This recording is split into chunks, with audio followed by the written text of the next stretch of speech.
The art slash importance of boredom is something that is not spoken about, but something that it's so important. Now, where is this coming from? It's actually coming from a state of boredom, actually, but the original story. I was watching a video recently that was speaking on how we, this generation, are ruining the next generation slash Gen Alpha, which are people from 2010 and downwards.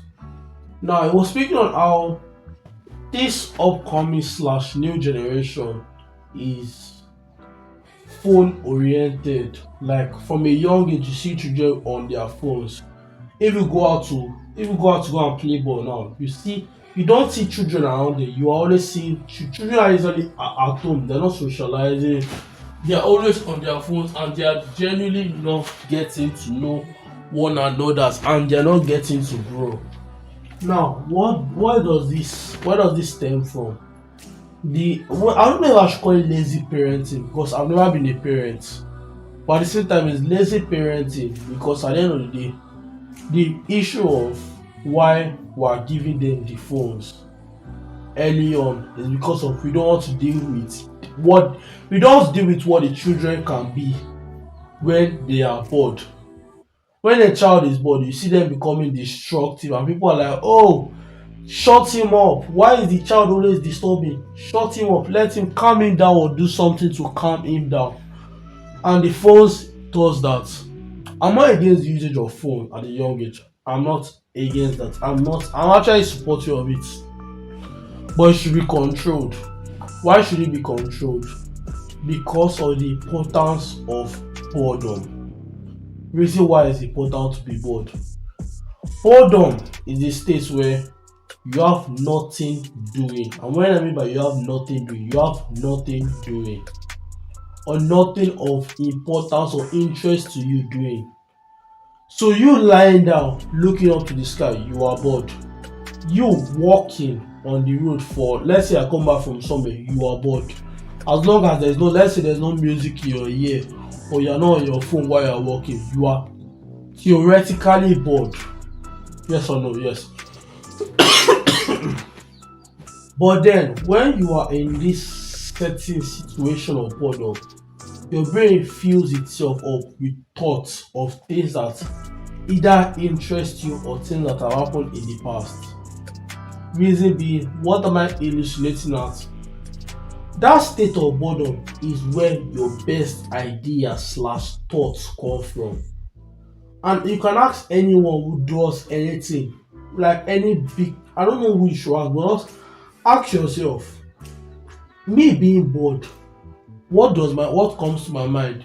What I'm passionate about most time. This is a personal experience.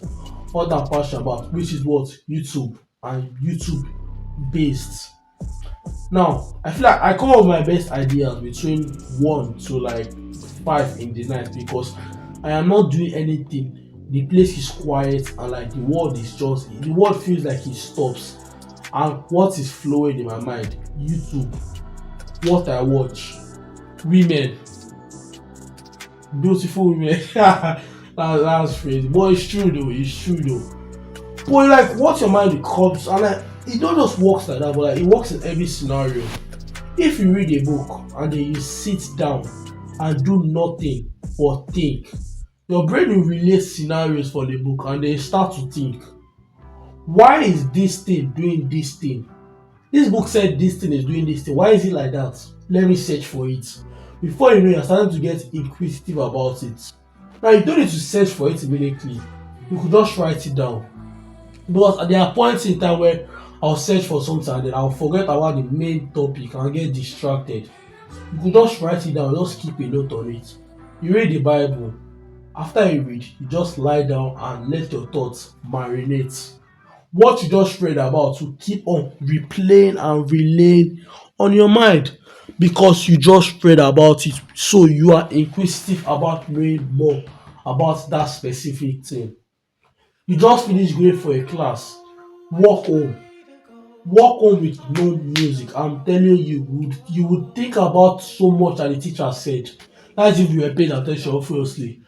Have you ever wondered, like, if you talk to a girl, after you talk to a girl, or after you get in an argument, you're always thinking of, oh, I could have said this different, I could have said that different. Because of what? Your mind is now feeling itself with the last interaction, because now you're not thinking, oh my god, I could have actually said this about her. I could have complimented her hair. I could have talked about how she looked beautiful today. I could have mentioned this. I could have mentioned that. I could have done better in this. I could have done better in that. It doesn't just work like that with females. That is the thing. There's a Jacoba that he said, if people put half the energy they put into getting ass, they will be famous and rich. But I guess they later lay with a bitch and let them play with their dick or something like that. What was the main energy?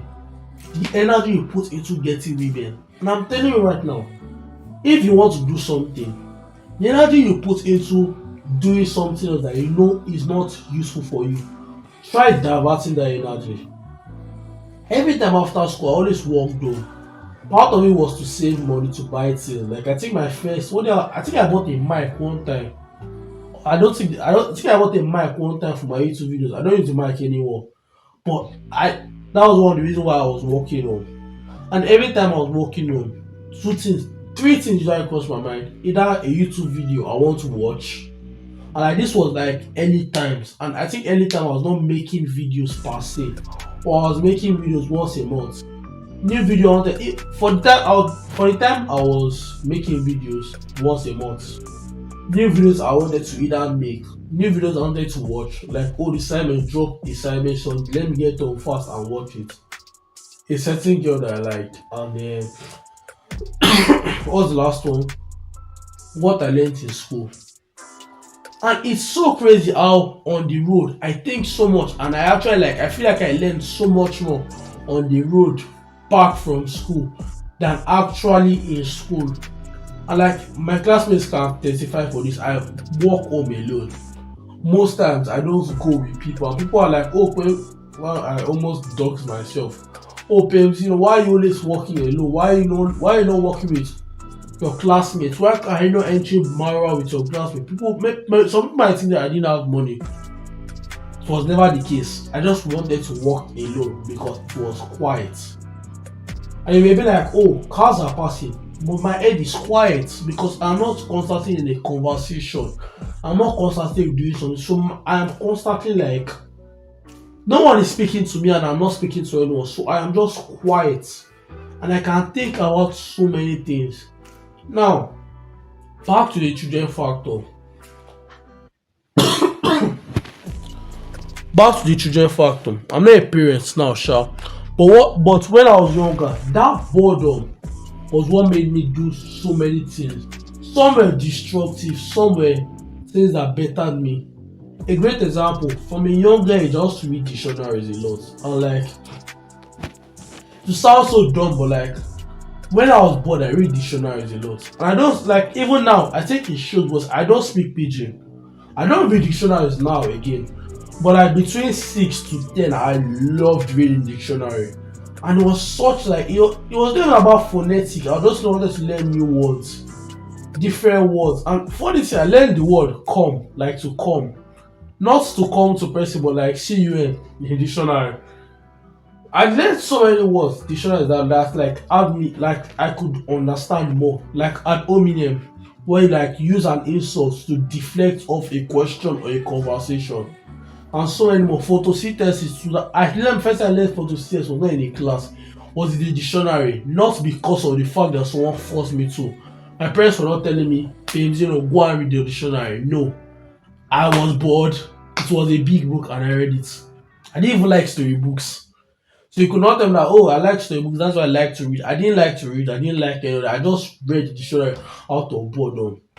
So that boredom is actually like so important because when you are bored, you do random things. Some things may be destructive, some things may be bad. But when your parents are able to regulate it, you are still safe in a way where you are not being stuffed a phone every time.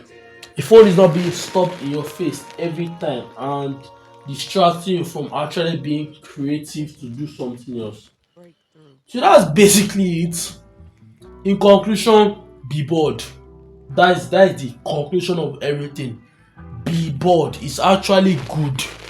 Like, as much as it sounds crazy to say that, oh, what do you mean by be bored? Like, aren't you supposed to be inside to be aren't you supposed to be learning at all points? You don't need to learn every time. You don't need to achieve something great every time, and you don't need to read every time. Just be bored. I'm not asking you to be bored for 24 hours. And again, there's difference between being bored and being lazy. Sitting down looking up to the sky for 30 minutes is being bored. Sitting down looking up to the sky for 3 to 4 hours or just doing nothing is being lazy. After you do something important, sit down. I think that's what meditating is basically. That's basically what meditating is actually. Just sitting down and looking up to the sky and doing nothing. Basically. And then what are you thinking about? You're thinking about what you just recently did. So that's basically it. In conclusion, be bored. That's basically. I think I wanted to do this video like last week. But I posted on my status basically. And I feel like the thing with status post is that it's just typing. You cannot type everything you want to say. Like now, I was lying down there for 10 minutes saying this. I was expecting the videos to be more than 5 minutes, yet it's closing into the 14 minutes of the video clip. So yeah, that's basically it. And goodbye.